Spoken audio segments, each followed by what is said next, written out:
Hi guys, so for today's video is second mini vlog na natin. And maglalaro kami ngayon sa barangay dahil meron kaming clinic, which is ng barangay, project ng barangay.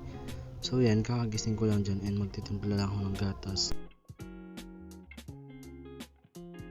And ayan, habang nagtitimpla ako dyan, nag-iisip na ako kung sino-sino kaya yung mga pupunta doon kasi hindi namin alam kung sino-sino yung maglalaro sa clinic.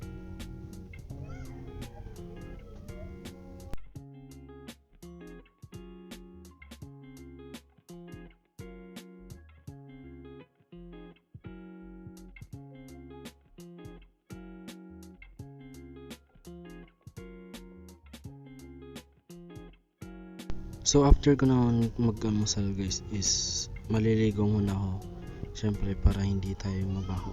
And ayan, nagbibihis na ako.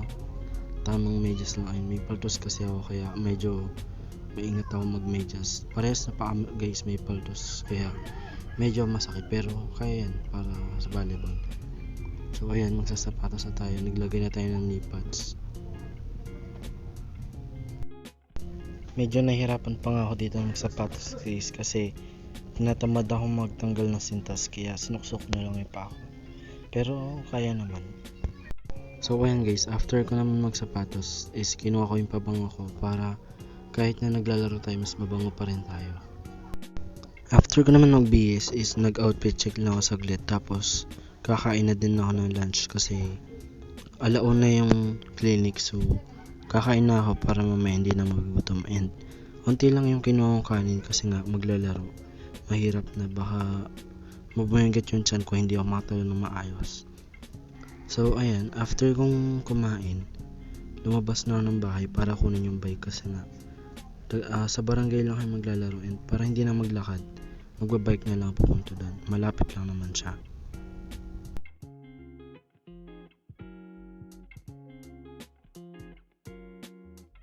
So yung court nga pala guys is nasa loob siya ng school. So ayun, pagdating ko doon sa court is may nagba-basketball pa, so hihintay na namin sila matapos and ako yung nauna sa mga magki-clinic. Ayun yung captain namin, kadarating lang.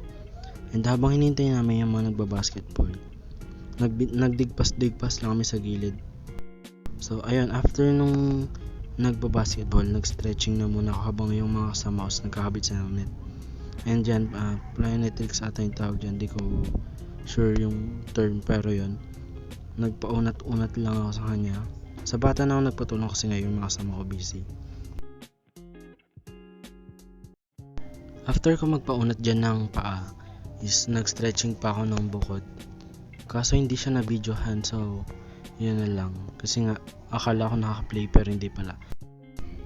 So ayun, after ko mag-stretching, nag-pre-spiking lang ako dyan sa pader kasi trip ko lang kasi hinintay ko sila matapos. So ayan, konting palo-palo lang sa pader. So ito naman guys, yung unting clip ng laro namin. Ayan, hindi ko masyadong nalagay lahat kasi akala ko naka-play tas hindi pala. So yung mga yan na lang yung nilagay ko. And yun lang, bye bye guys.